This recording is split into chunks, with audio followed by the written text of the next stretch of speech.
Hello, Namaste. This is Dr. Abhishek Acharya and welcoming you in आचार्य आयुर्वेदा। आज हम बात करने वाले हैं क्रिया शरीर के पेपर 1 के टॉपिक षड क्रियाकाल के बारे में, यानी कि क्रियाकाल के बारे में, जिसको कहते हैं pathogenesis stages of disease according to Ayurveda. जैसे आयुर्वेद के अंदर कैसे कोई भी डिसीज़ जो है वो स्टेज बाय स्टेज जो है अकर होता है और उसकी सिवियरिटी को देखते हुए हमें ट्रीटमेंट करने को बोला गया है। तो इसका एक्सप्लेनेशन सुश्रुत संहिता के व्रण अध्याय में दिया गया है। तो हम without any delay let's start our journey. First, different courses of the doshas in the pathogenesis of disease. तो आयुर्वेद के अंदर कई सारे पैथोजेनेसिस जो है वो कोर्सेज यानी कि स्टेजेस अलग अलग दिखाए गए हैं बताए गए हैं। तो फर्स्ट जो हम एक्सप्लेनेशन करने वाले हैं वो चरक सूत्रस्थान 17 से क्षय स्थानम च वृद्धिश्च दोषाणाम त्रिविधा गति उद्व च अधश्च तिर्यगश्च विज्ञेया त्रिविधा अपरा। देन त्रिविधा च अपरा कोष्ठ शाखा मर्म अस्ति संधिषु इति उक्ता विधिभेदेन दोषाणाम त्रिविधा गति। तो 3 गति अलग अलग तौर पे बताई गई है और उसमें भी 3 क्लासिफिकेशन है, जिसके अंदर हर एक क्लासिफिकेशन में अगेन 3 क्लासिफिकेशन और है। तो पहली गति दिखाई गई है जो दोषों की क्षय क्षय स्थानम एंड वृद्धि, यानी कि या तो दोषों का क्वांटिटेटिवली या क्वांटिटेटिवली घटना, स्थान यानी कि नॉर्मल रहना और वृद्धि यानी कि बढ़ना। ओके, तो first decrease, stable and increase. The second one is उद्व च अध एंड तिर्यक, यानी कि upward movement, downward movement and horizontal movement. ये 3 मूवमेंट जो है वो दोषों की बताई गई है। अगेन 3 अलग अलग स्टेज, जो कोष्ठ यानी कि कोष्ठ के अंदर गति, शाखा के अंदर गति एंड मर्म अस्थि संधिषु। मर्म अस्थि संधि एक पोर्शन है, फर्स्ट कोष्ठ, सेकेंड शाखा एंड थर्ड इज मर्म अस्थि संधिषु। यानी कि जैसे कि पंचकर्मा में आप आगे जाओगे तो ये जो है कोष्ठ शाखा मर्म अस्थि संधिषु, वहाँ पे एक्सप्लेनेशन ऐसा आपको आएगा कि पंचकर्मा में जो गति होती है दोषों की वो रिवर्स बैक होती है। यानी मर्म अस्थि संधि में अगर दोष है तो वो स्नेहपान से शाखा में, शाखा में से कोष्ठ में, ऐसे करके वो कैरी फॉरवर्ड होते हैं। यानी कि फर्स्ट स्टेज जो है वो कोष्ठ बोला जाता है। अगर एग्रीवेटेड होते हैं दोषास देन शाखा में जाते हैं, देन एग्रीवेटेड होते हैं more, then it's goes to the मर्म अस्थि एंड संधि। ओके, मर्म जो है वो डिटेल इसकी डिटेल पूरी एनाटॉमी या रचना शरीर में आएगी आपका। इति उक्ता विधि भेदेन, यानी कि ये विधि जो है वो बताई गई है। इति उक्त यानी कि बताना, दोषाणाम त्रिविधा गति, यानी कि दोषों की 3 गति बताई गई है। द नेक्स्ट इज चय प्रकोप प्रशमा वायुर्ग्रीष्मादिषु त्रिषु वर्षादिषु तु पित्तस्य श्लेष्मणः शिशिरादिषु। यानी कि चय, प्रकोप एंड प्रशम, अगेन ये 3 नेचुरल गति दिखाई गई है जिसका कोरिलेशन और जिसका दोष और ऋतु के साथ में संबंध बताया गया है। यानी कि वायु का जो है चय, प्रकोप एंड प्रशम 3 ऋतु में कैसे होगा, तो शुरुआत ग्रीष्म से होगी, ग्रीष्म देन वर्षा देन शरद। तो ये 3 ऋतु के अंदर जो है वो दिखेगा। तो ग्रीष्म के अंदर उसका चय होगा, वर्षा के अंदर उसका प्रकोप होगा एंड शरद के अंदर उसका शमन होगा।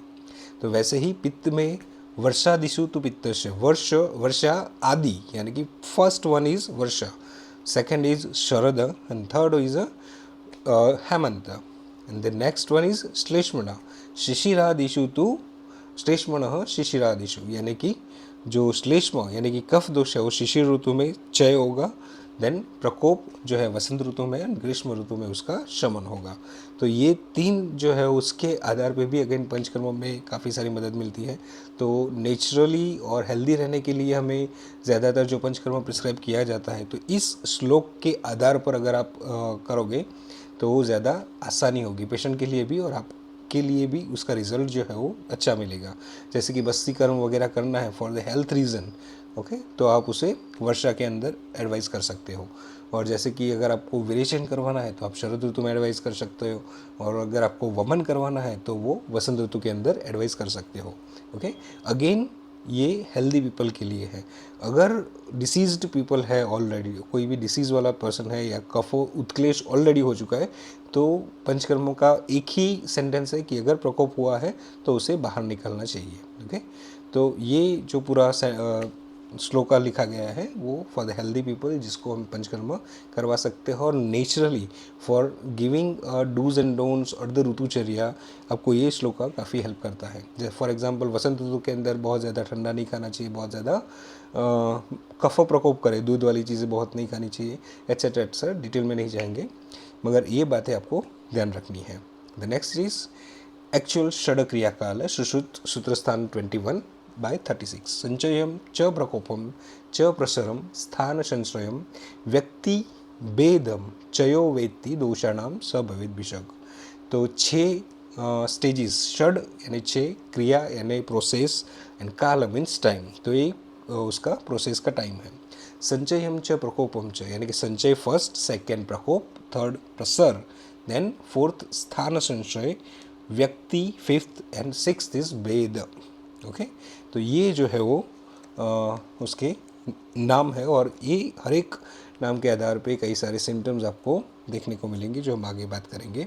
उससे पहले एक छोटे से एग्जाम्पल से हम इसको थोड़ा सा समझने की कोशिश करेंगे। तो संचय, प्रकोप, प्रसर, स्थान संशय वर्ड को कैसे समझे। ओके, तो फर्स्ट थिंग आपको एक दूध उबालने की प्रोसेस जो है वो ध्यान में रखनी है। ओके, यानी संचय, संचय यानी कि जहाँ पे दोष रहते हैं, फॉर एग्जांपल वात पित्त कफ के इंडिविजुअल दोषास के स्थान दिए गए हैं। तो नाभि के बिलो जो है वो अधो नाभि मतलब वात का स्थान, देन अबो नाभि मतलब पित्त का स्थान, एंड चेस्ट उरस यानी कि कफ का स्थान। तो जो दोष जहाँ पे रहता है वहाँ पे और ज़्यादा उसका एक्यूमुलेशन होना। ओके, फॉर एग्जांपल आपने एक पतीला लिया, उसके अंदर आधा मतलब दूध था ही, ओके, आधा भरा हुआ पतीला दूध था ही, उसने उसके अंदर आपने और ज़्यादा दूध डाल दिया, तो ये क्या हुआ, संचय हुआ। ओके, यानी कि जो नॉर्मल क्वांटिटी थी दोष की, उसकी जगह पे अभी और ज़्यादा क्वांटिटी बढ़ रही है। ओके, ज़्यादा हो रही है, तो उसको बोलते हैं संचय। सेकेंड, अभी आपने उसको गैस के ऊपर रखा, ओके, तो धीरे से आपने गैस चालू किया, हाई फ्लेम पे चल रहा है, दूध उबल रहा है, तो एक दूध के उबलने की एक लिमिट आ जाएगी, यानी कि अभी वो मतलब पतीले से बाहर गिरने की कोशिश करेगा। तो जो उबाल आ रहा है जो, उसको बोलेंगे हम प्रकोप, यानी कि एक लेवल पे दूध था, अभी वो पूरा पतीला से ऊपर तक आ चुका है। ओके, तो इसके बोलते हैं प्रकोप, यानी कि अपने स्थान से हटने के लिए तैयार रहता है। ओके, देन थर्ड, अगर आपने गैस बंद नहीं किया तो क्या होगा, वो बाहर आ जाएगा, और जैसे ही बाहर आता है और फिर जो प्लेटफॉर्म पे है या गैस पे है वो मूव करेगा, तो मूवमेंट को बोला जाता है प्रसर। ओके, और मूवमेंट कहाँ तक होगी, जहाँ तक जितना ज़्यादा प्रकोप हुआ होगा। ओके, जितना ज़्यादा प्रकोप हुआ होगा, अगर आपने गैस बंद रखा ही नहीं तो हो सकता है कि काफ़ी सारा दूध जो है बाहर निकल जाए, डिपेंड्स ऑन द क्वांटिटी कि कितना दूध आपने रखा है। तो जैसे ही वो एक मतलब अपने पतीले की जगह से दूसरी जगह पे जो मूव करता है, इट्स कॉल्ड एज अ प्रसर। तो अभी वो एक हद तक ही आगे जाएगा, ऐसा नहीं कि वो चलता ही जाएगा, तो एक हद तक जाएगा और रुक जाएगा, तो वहाँ पे बोला जाता है स्थान संशय। उसका एक्चुअल स्थान क्या था, पतीला, अभी वो कहाँ पे है, दूसरी जगह पे, तो दूसरी जगह पे बोला जाता है स्थान संशय, यानी कि अभी वो वहाँ पे स्टे करेगा, रुक जाएगा। ओके, एंड देन व्यक्ति, व्यक्ति से क्या होगा, अभी धीरे धीरे वो, अगर आपने साफ़ नहीं किया प्लेटफॉर्म तो वो सूख जाएगा, वहाँ पे पड़ा पड़ा सूख जाएगा और उसमें से स्मेल आना शुरू हो जाएगा, तो that is called as a, वो स्मेल आना वो क्या दिखा रहा है, व्यक्त हो रहा है, अपने आप को दिखा रहा है कि हाँ भी मुझे साफ़ करो, वहाँ पे और ज़्यादा बदबू आएगी अगर आपने ये ध्यान में नहीं रखा। तो व्यक्ति मीन्स एग्जीक्यूशन, वहाँ पे वो दिखाता है, अपने आप को रिफ्लेक्ट करता है। ओके, और फिर भी आपने नहीं रखा तो क्या होगा, वहाँ पे चींटियाँ आएगी या वहाँ पे और मतलब छोटे छोटे इंसेक्ट्स जो है वो अट्रैक्ट होंगे वहाँ पे और उसको गंदा करेंगे, और तो वो क्या बोला जाता है, भेद। ओके, अगर वो दूध के अंदर चीनी थोड़ी ज़्यादा होगी तो वहाँ पे चींटियाँ बहुत सारी आ जाएगी, तो उसको बोला जाता है भेद, यानी कि और ज़्यादा वो बिगड़ जाएगा। ओके, तो वहाँ पे डायग्नोस हो जाएगा कि यहाँ जो वहाँ पे चिट्टी मतलब शुगर है, तो दैट इज़ अ कफ दोष, तो वहाँ पे चींटी आएगी। ओके, शुगर नहीं है, चींटियाँ कम आएगी, या तो फिर उसको वात दोष बोल सकते हैं। ओके, तो इस तरह से एक सिंपल कफ दोष उरस में है, वहाँ पे अगर आपने ठंडा कुछ खाया तो पहले क्या होगा, थोड़ा सा एक्यूमुलेट होगा, थोड़ा सा बढ़ने की कोशिश करेगा, प्रकोप में वो बढ़ना शुरू हो जाएगा। यानी खांसी खाओगे तो वहाँ पे आपको फील होगा कफ जो है वो है, देन प्रसर, वहाँ से वो निकल के मुंह में आएगा और बाहर निकालोगे आप, या फिर वहाँ से ही आप अगर आपने निकल गए तो स्टमक में जाएगा, तो दैट इज़ अ प्रसर। अभी स्टमक में रहते हुए अगर ध्यान में नहीं रखा और आपने और ज़्यादा ठंडा खाते रहे तो आम प्रोड्यूस होगा। ओके, अनडाइजेस्टेड फूड, यानी कि डाइजेशन जो है वो लो हो जाएगा, तो दैट इज़ स्थान संशय। तो अगर वहाँ पे वो ज़्यादा ही रहता गया तो क्या होगा, इंडाइजेशन बहुत ही ज़्यादा बढ़ता जाएगा आपके अंदर, मतलब पेट के अंदर, पर्टिकुलरली डिसीज़ क्रिएट करेगा, और अल्टीमेटली वो डिसीज़ का नाम जो है वो वहाँ पे दिया जाएगा इन व्यक्ति स्टेज। और फिर वो पर्टिकुलरली कफ दोष का ही डिसीज़ है ऐसा वहाँ पे भेद के तौर पे स्पेसिफिकली वात पित्त और कफ का है, या ड्यूअल मीन्स वात पित्त पित्त कफ का है, या तो फिर सन्निपातज वातज पित्तजन कफज, तो उसको बोला जाता है भेद। Okay, particularly you can identify by the doshas that disease, कि ये कफ का डिसीज़ है, ये वात का डिसीज़ है, तो वो भेद में आएगा। ओके, तो ये बेसिक अंडरस्टैंडिंग के साथ हम आगे देखेंगे। फर्स्ट क्रियाकाल दैट इज संचय। एतानि खलु दोषानि येषु संचीयते दोषा। संचय मतलब अक्यूमुलेट होना। प्राक् संचय हेतु रुक्तः तत्र संचितानां खलु दोषाणां स्तब्धपूर्णकोष्ठता, पीता अवभासता, मंद उष्मता च अंगानां गौरवम आलस्यम चय कारण विद्वेषश्चेति लिंगानि भवन्ति, तत्र प्रथम क्रियाकाल। ओके, तो यहाँ पे उन्होंने बोला है वात पित्त और कफ के 3 अलग अलग टाइप्स और उसके थोड़े बहुत सिम्टम्स। तो वात के सिम्टम्स क्या होंगे, स्तब्ध, स्टिफनेस, पूर्ण, कंप्लीट भरा हुआ, यानी एक ओवर फीलिंग की क्या बोलते हैं, ओवर फीलिंग की वहाँ पे आपको फील होगा। तो स्तब्ध, पूर्ण, कोष्ठता कहाँ पे होने वाला है, तो कोष्ठ के अंदर, कोष्ठ यानी कि स्पेशली स्टमक के अंदर, तो वहाँ पे स्टिफनेस फील होगी, कंप्लीटनेस फील होगी, मतलब बहुत तना हुआ पेट लगेगा आपका। ओके, तो उसको वात के सिम्टम्स जो है वो बोले गए हैं। जैसे कि फॉर एग्जांपल गैस होना, जब गैस बन जाती है और न तो डकार आती है न तो फाटिंग होती है, तो वहाँ पे जो एक सिम्टम निकलता है दैट इज कॉल्ड एज स्तब्ध पूर्ण कोष्ठता। सेकंड, पीता अवभासता, ये पित्त का डिसीज़ है। पीत मतलब येलोइशनेस, अवभासता यानी कि कॉम्प्लेक्शन, येलोइशनेस कॉम्प्लेक्शन उसका दिखेगा, यानी कि माइल्ड कलर चेंज होगा और येलोइश कलर दिख सकता है। फॉर एग्जांपल इन जॉन्डिस जो बहुत ज़्यादा येलोइश दिखता है वैसा वाला नहीं, एक माइल्ड वहाँ पे येलोइशनेस दिखेगी इन दी स्किन टोन। थर्ड इज कफ, मंद उष्मता, कफ ज़्यादा बढ़ेगा तो मंद उष्मता होगी, यानी कि डाइजेस्टिव सिस्टम जो है वो कम होगी, और मंद उष्मता च अंगानाम। ओके, अंगानाम गौरवम, अंग यानी कि लिम्स, हमारे जो 4 लिम्स है उसमें थोड़ी सी हैवीनेस फील होगी, और अल्टीमेटली उसकी वजह से आलस जो है वो आ सकती है। तो वात का स्तब्धपूर्ण कोष्ठता, पित्त का पीतावभासता, कफ का मंदोष्मता, च अंगानाम गौरवम आलस्यम, यानी कफ के लिए 3 है, मंदोष्मता, अंग गौरव और आलस्य। ओके, तो चय कारण विद्वेषित चेति, विद्वेष यानी कि आपको जानना है, you have to know that this is the चय कारण, चय कारण की वजह से होने वाले लिंग, लिंग यानी कि सिम्टम्स, तो that is called as a प्रथम क्रियाकाल। सेकेंड, तो अगर आपने इस संचय स्टेज में अगर पर्टिकुलर दोष को नहीं पकड़ा या नहीं ध्यान में रखा, तो आगे जाके क्या होगा, उसका एक श्लोका वहाँ पे लिखा हुआ है। तो दैट इज संचय अपहरता दोषा लभन्ते न उत्तरागति, ते तु उत्तरासु, संधि विच्छेद ध्यान में रखे, ते तु उत्तरासु गतिषु भवन्ति बलवत्तरा। अपहरता मतलब कम करना। ओके, तो संचय यानी कि संचय अवस्था में कम नहीं किया गया अगर दोष को, तो क्या होगा, लभन्ते न उत्तरागति। ओके, अगर उसको कम किया गया, संचय अपहृता दोष लभन्ते न उत्तरागति, यानी कि संचय अवस्था में ही अगर आपने दोष को कम कर दिया तो नेक्स्ट स्टेज में नहीं जाएंगे। न उत्तरागति, उत्तर मीन्स नेक्स्ट स्टेज, ओके। तो न उत्तरागति यानी जाना। तो संचय में आपने अपहरता कम कर दिया दोषों को तो आगे स्टेज में नहीं जाएगा और डिसीज़ क्रिएट नहीं होंगे।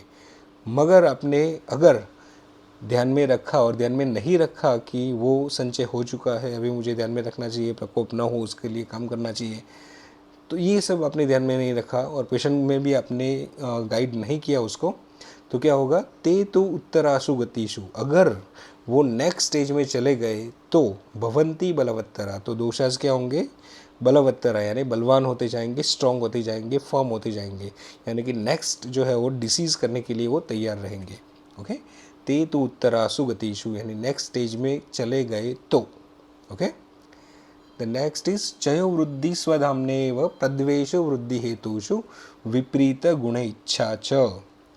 तो यहाँ पे चय जो है कि अगर चय हो चुका है और वहाँ पे वृद्धि यानी कि प्रकोप स्टेज में वो जा रहा है, स्वधाम्नेव अपने धाम, धाम मतलब खुद का स्थान, स्वधाम खुद का स्थान, खुद का घर, तो जहाँ पे स्थान बोला गया है वहाँ पे वृद्धि होना चालू हो चुका है दोषों का, तो एक सिम्टम दिखेगा, जनरलाइज सिम्टम, प्रद्वेषो वृद्धि हेतुषु, यानी कि जिसकी वजह से चय और प्रकोप हो रहा है, कोई भी कारण, फॉर एग्जांपल आपने बहुत सारे स्वीट खाया तो कफ प्रकोप होने वाला है, तो आपने स्वीट खाया उस टाइम तो आपको डेफिनेटली लाइक हुआ होगा, अच्छा लगा होगा, मगर जैसे ही वो प्रकोप होना शुरू करता है तो तब उस पर्टिकुलर चीज़ से आप अवर्जन क्रिएट हो जाएगा, मतलब आपको अच्छा नहीं लगेगा।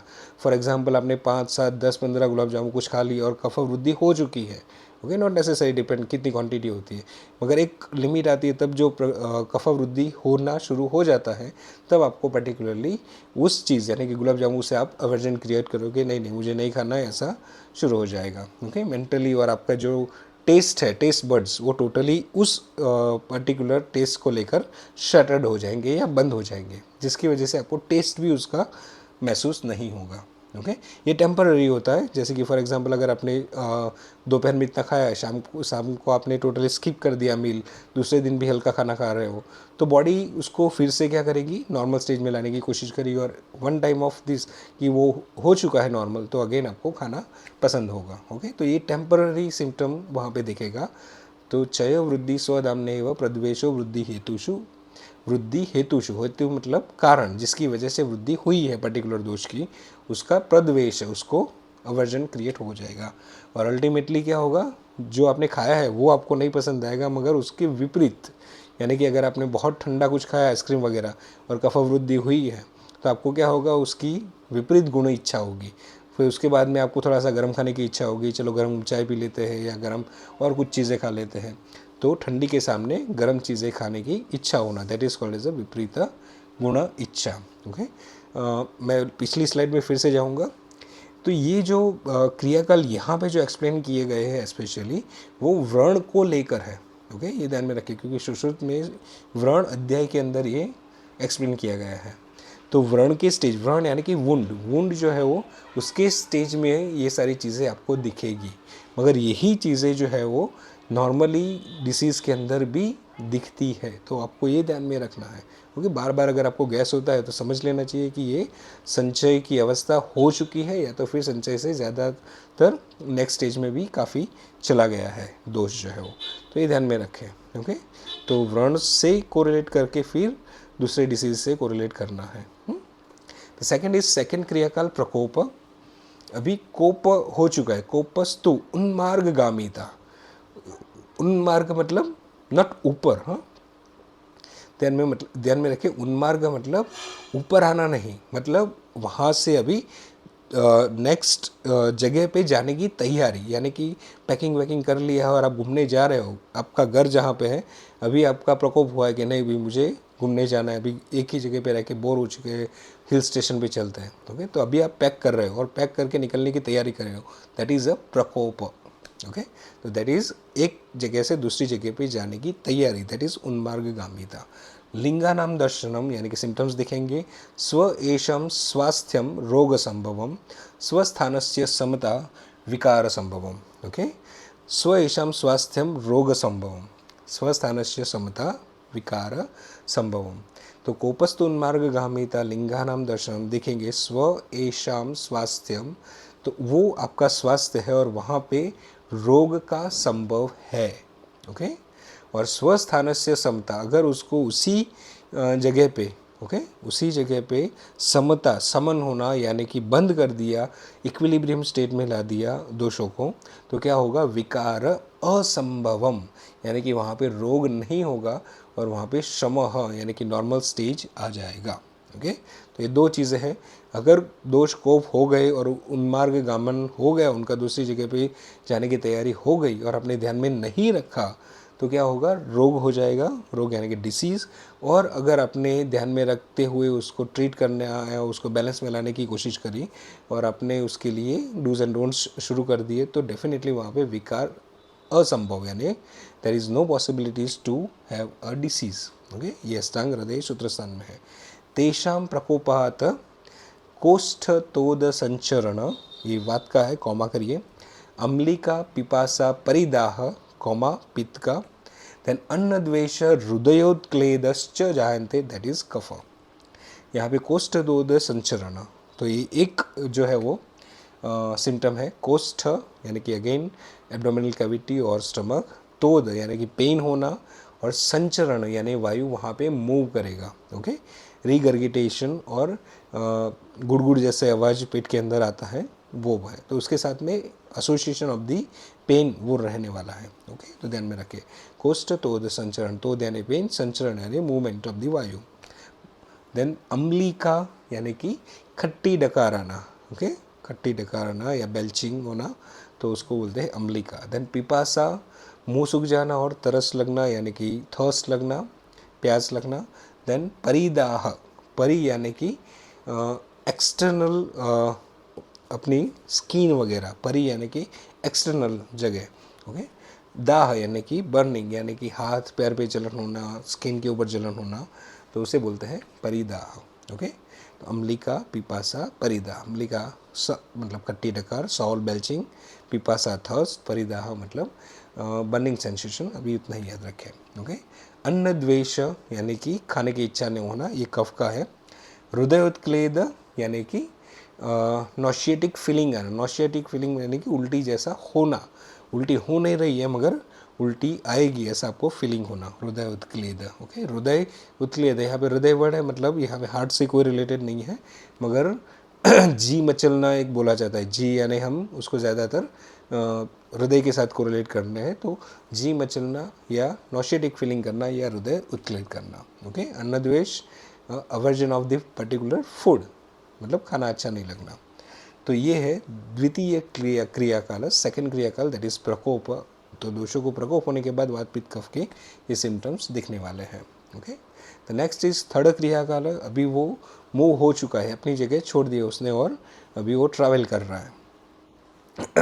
तो देयर आर 15 टाइप्स ऑफ प्रसर, जिसमें सुश्रुत ने 4 दोषास बोले हैं, वात पित्त कफ एंड रक्त।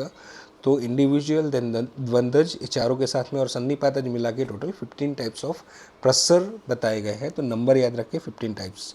देन श्लोका जो है वो कृत्स्ने अर्धे अवयवे वा अपि यत्रांगे कुपितो वृषम दोषो विकारम नभसि मेघवत् तत्र वर्षति न अति अर्थ कुपिताश्चानि चापि लीनो मार्गेषु तिष्ठति निष्प्रत्यनीकः कालेन हेतुम असाध्य कुप्यति।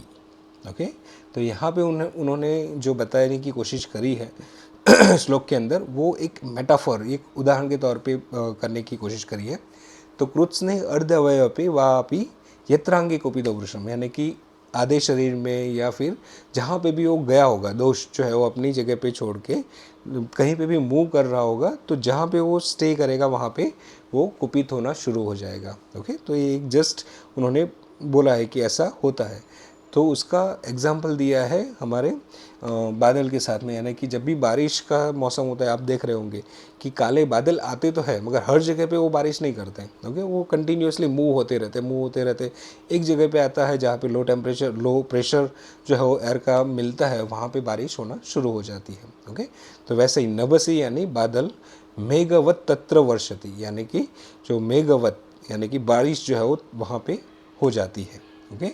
तो आकाश में जैसे बादल रुक जाते हैं, चलते चलते रुक जाते हैं और जहाँ पे बारिश होती है वो एग्जाम्पल यहाँ पे दिया गया है। यानी दोष जा रहा है और एक जगह पे आएगा कि वहाँ पे वो रह के अपने आप को सिम्टोमेटिक दिखेगा, वहाँ पे दिखाएगा अपने आप को, हाँ मैं अभी यहाँ पे हूँ।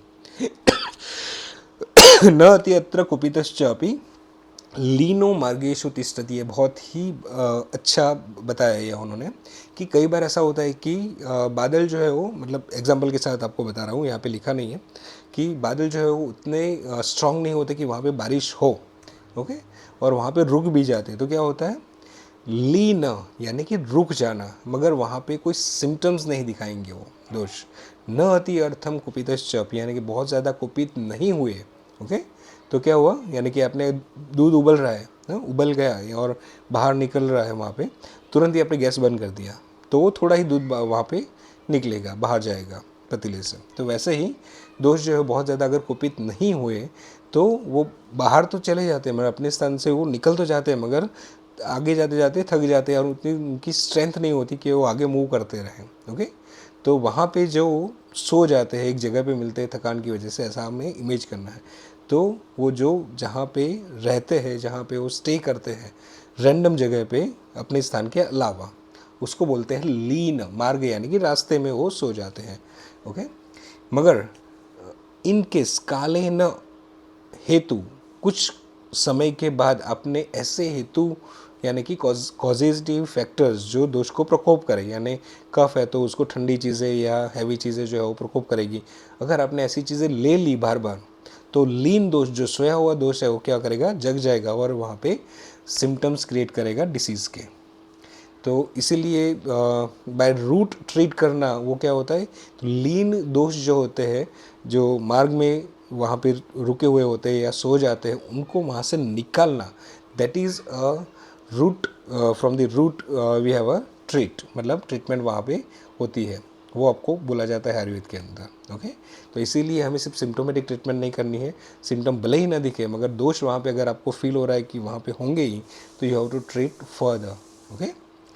तो ये था एक सिंपल मेटाफर के हिसाब से आपको एक्सप्लेनेशन। उसके अभी सिम्टम्स क्या होंगे, एवं प्रकोपितानाम प्रसरतानाम वायुर्विमार्ग गमनम आटोपो, ओके। तो दो वहाँ पे लक्षण लिखे गए वात के, वायु और विमार्ग गमनम यानी कि वायु की नॉर्मल मूवमेंट क्या है, डाउनवर्ड मूवमेंट। अभी विमार्ग गमन मतलब ऑपोजिट मूवमेंट चालू कर देता है, यानी कि डकार आना, बहुत ही ज़्यादा डकार आना, ओके।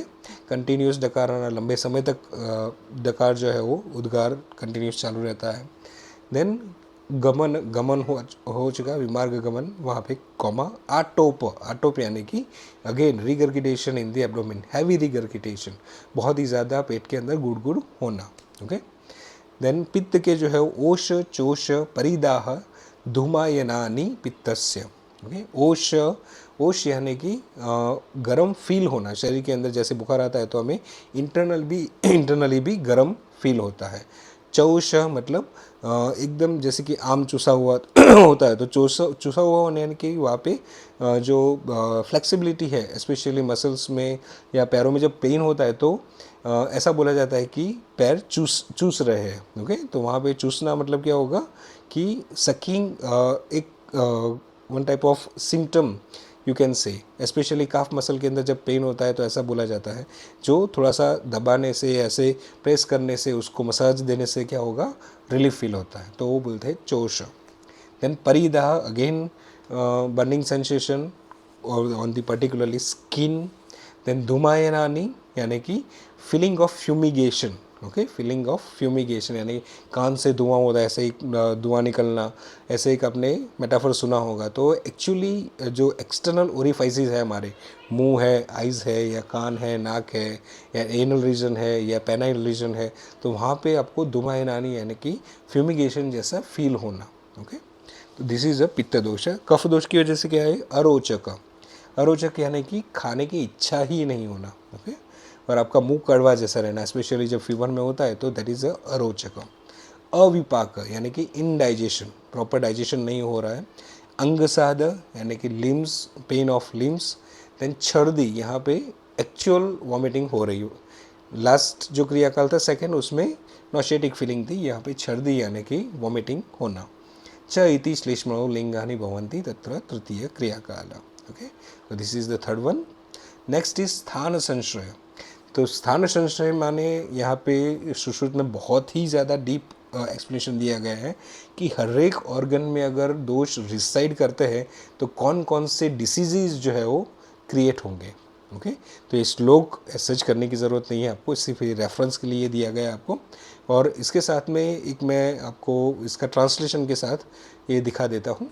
तो स्थान संशय अगर दोष में व्याधि है तो उधर यानी कि पेट के अंदर दोष जो है वो रह जाते हैं या स्टे करते हैं प्रसर के बाद, तो गुल्म यानी कि डिस्टेंशन और abdominal diseases. There are 8 type of, I think 5 types of गुल्म, सॉरी टाइप्स मुझे अभी याद नहीं है।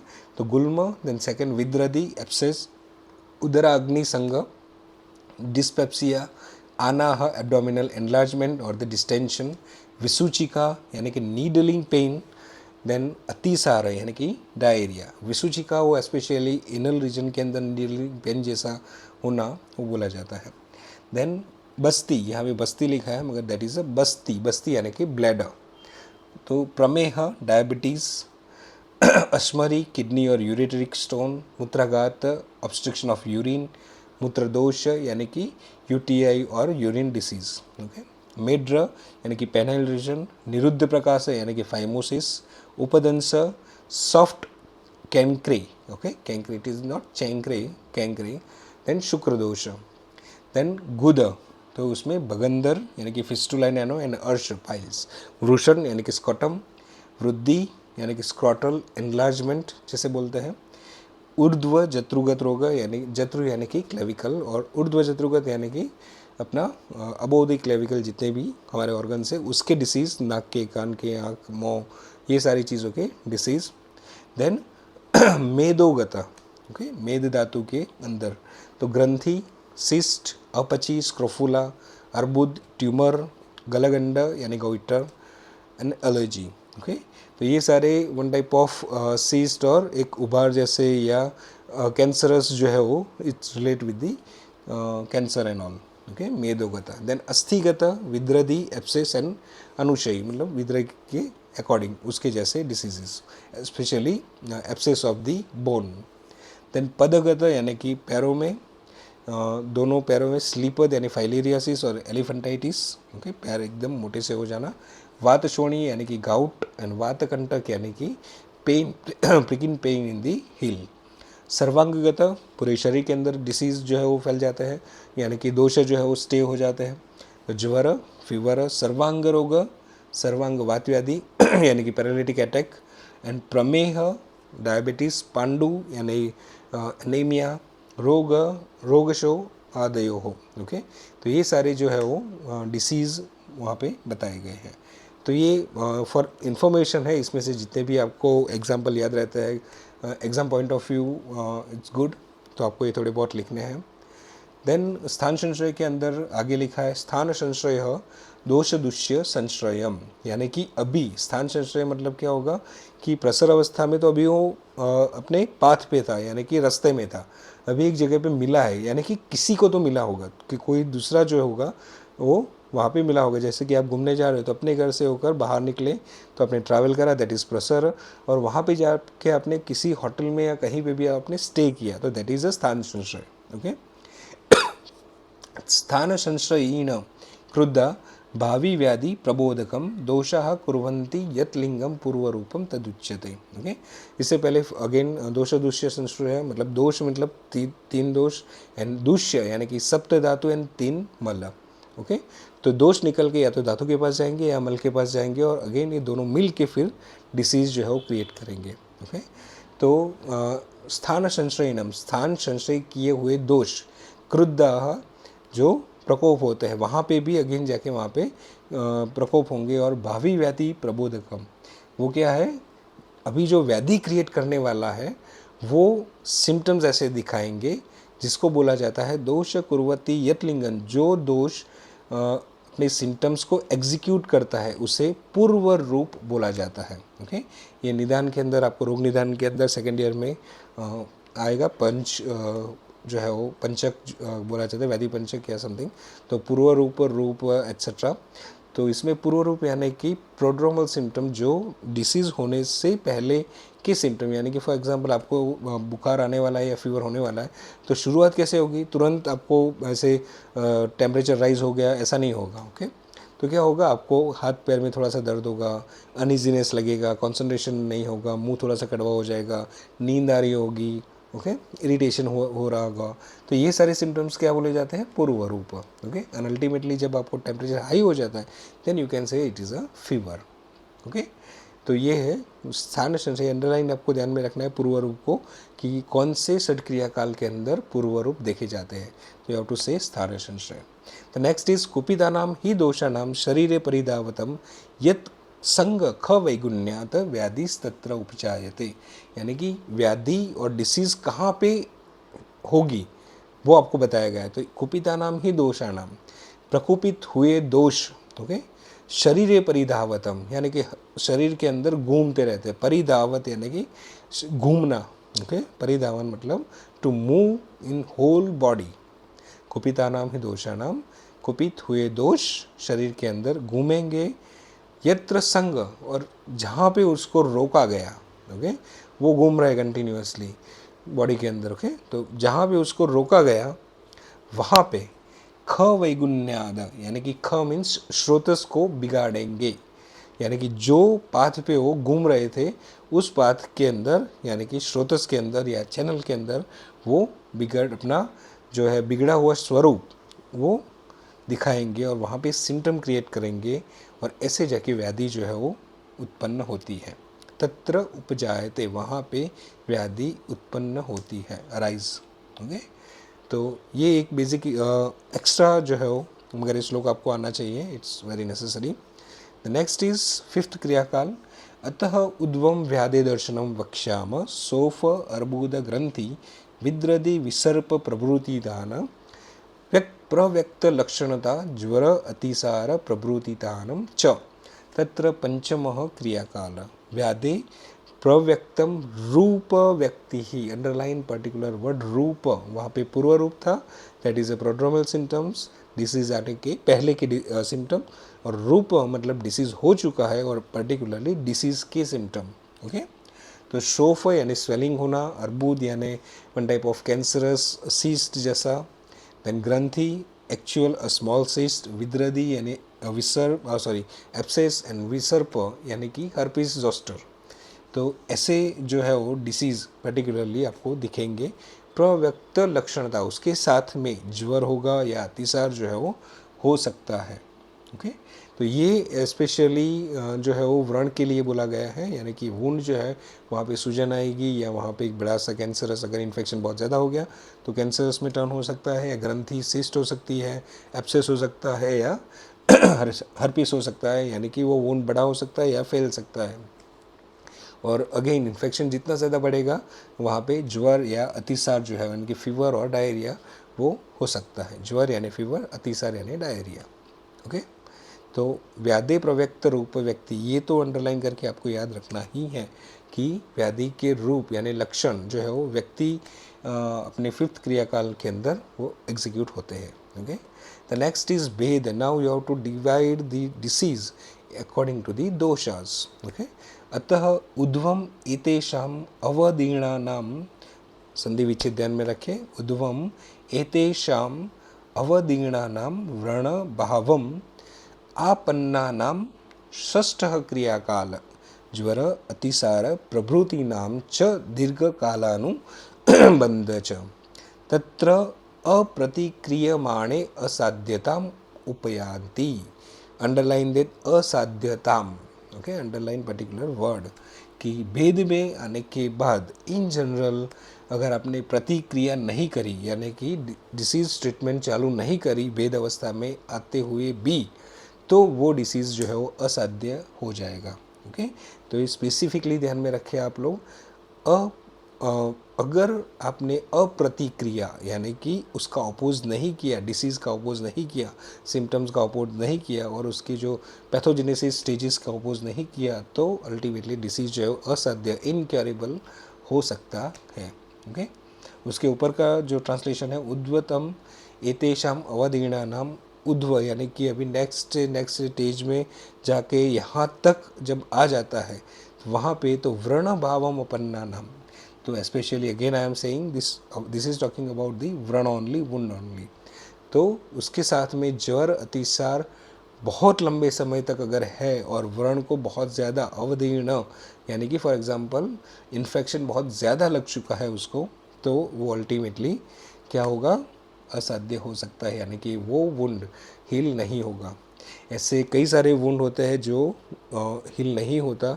For example diabetic wound, diabetes के अंदर अगर वुंड कोई हुआ है, इन्फेक्शन हुआ है और ध्यान में नहीं रखा तो it's being incurable. Second, varicose ulcer. Okay, एक ऐसा अल्सर और ऐसा वुंड जो वेरिकोज वेन की वजह से आगे जाके होता है. ओके, तो ये दो जो एग्जांपल है आप सर्च करो और उसको देखें कि उसके फ़ोटोज़ वगैरह कैसे होते हैं. ओके, वेरिकोज अल्सर और डायबिटिक वुंड. तो ये था हमारा 6th क्रियाकाल. द नेक्स्ट इज़ ये अगेन एडिशनल पॉइंट है, सिलेबस में है ऑलरेडी, मगर फिर भी आपको ये ध्यान में रखना है. निदान फॉर चय प्रकोप एंड प्रशम वात पित्त एंड कफ बेस्ड ऑन द गुणास. तो कौन से गुण जो है वो चय करते हैं, प्रकोप करते हैं, प्रशम करते हैं. यानी कि चय यानी कि एक्यूमुलेट करेंगे, एग्रीवेट करेंगे और शांत करेंगे. Okay, this is like a triangle. तो फर्स्ट वात का श्लोक जो है, उष्णेन युक्ता रुक्षादयो वायो कुर्वन्ति संचयम. यानी कि वायु का संचय होगा, अक्यूमुलेशन शुरू हो जाएगा अगर गर्मी के साथ में ड्राई यानी कि रुक्ष, रुक्ष यानी कि ड्राई गर्म और ड्राई चीज़ें अगर आपने ज़्यादा खाई तो वो वायु का संचय करेगा. ओके, देन शीते न कोपम. देन शीत गुण से अगर ये हो चुका है उसके बाद में फिर आपने कुछ ठंडा खाया तो वहाँ पे कोप होगा यानी कि एग्रीवेशन होगा. उसका शमन अगर कैसे करना है, आपके पास कोप के साथ में अगर कोई वायु का पेशेंट आया है तो यू हैव टू गिव उष्णेन समम स्निग्धादयो गुणाः. उष्ण गुण के साथ स्निग्ध चीज़ें यानी कि घी या दूध वो भी लेना है, मगर कैसा, गर्म लेना है. ओके, तो ये बहुत ही अच्छा एक ट्रीटमेंट मैनुअल है कि इसके आधार पर आप अपने पेशेंट को ट्रीट कर सकते हो. ओके, उष्णेन युक्ता रुक्षादयो, उष्ण प्लस रुक्ष. तो आप एक पूरा चार्ट बना दो इसके ऊपर तो आपको आसानी होगी, श्लोक का करने की ज़रूरत नहीं है. उष्णेन युक्ता रुक्षादयो, उष्ण प्लस रुक्ष इज इक्वल टू संचय. यानी कि एक संचय का कॉलम बनाओ, यहाँ पे वात पित्त एंड कफ लिखो, संचय प्रकोप एंड प्रशम. तो संचय और वात के अंदर क्या आएगा, उष्ण रुक्ष. देन प्रकोप में शीत, देन वहाँ पे प्रसम में उष्ण प्लस स्निग्ध. वैसे ही पित्त में क्या आएगा, शीतेन युक्त तीक्ष्णादयाश्चयम पित्त से कुर्वते. तो तीक्ष्ण आद्या चयम पित्त से कुर्वते. शीत यानी ठंडी प्लस तीक्ष्ण द्रव्य, ऐसी चीज़ें लेने से चय होगा पित्त का. सेकेंड, उष्ण के साथ में अगर आपने ज़्यादा लिया, गर्म चीज़ें ज़्यादा ली तो वहाँ पे कोप होगा. और उसको अगर मंद करना है या समम करना है तो वहाँ पे क्या करना है, मंद गुण प्लस शीत दोनों चीज़ें लेनी है, तो जब तब जाके वो पित्त को शमन करेगा. ओके, मंद गुण is very important for the treatment of पित्त दोष. कफ के अंदर क्या है, शीतेन युक्ता स्निग्धादया कुर्वते श्लेष्मणश्चयम. शीत प्लस स्निग्ध इंक्रीजेज स्टार्ट टू एक्यूमुलेट दी कफ चय. देन उष्णेन कोपम, अगर आपने ठंडी चीज़ खाई, बहुत ज़्यादा ऑयली चीज़ खाई या स्निग्ध चीज़ खाई तो वहाँ पे चय होगा. उसके बाद में कुछ गर्म लिया आपने तो क्या होगा, वो डाइल्यूट हो जाएगा. ओके, जो कुछ भी कफ एक्यूमुलेट हुआ है, जम गया है, वो डाइल्यूट हो जाएगा। और ऑब्वियसली यू कैन अंडरस्टैंड, मतलब जो जमा हुआ चीज़ रहता है, जो एक्यूमुलेट होके रहा हुआ चीज़ होता है, उसको अगर गर्म किया जाए, फॉर एग्जांपल घी या मक्खन एक्सेट्रा, तो फ्रिज से निकाला हुआ अगर उसको आपको गर्म करोगे तो वो डाइल्यूट होके उसकी क्वांटिटी बढ़ जाएगी, तो इसीलिए कफ बढ़ जाता है। दैट इज उष्णेन कोपम ते नैव गुणा रुक्षादय समम।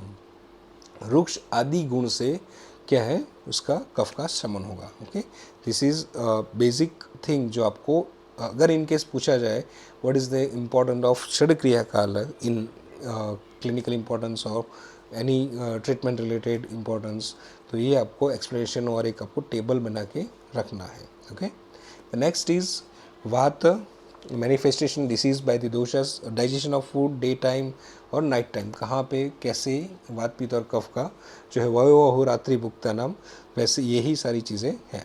ओके, तो फाइनल स्टेज ऑफ डाइजेशन, यानी कि जब डाइजेशन कंप्लीट होता है तब जीर्ण अवस्था के अंदर वात का जो है वो प्रकोप होगा। देन डे टाइम के अंदर अपहार मतलब इवनिंग के अंदर, और नाइट टाइम में रात्रि शेष ऑलमोस्ट 2 बजे के बाद, रात में 2 बजे के बाद।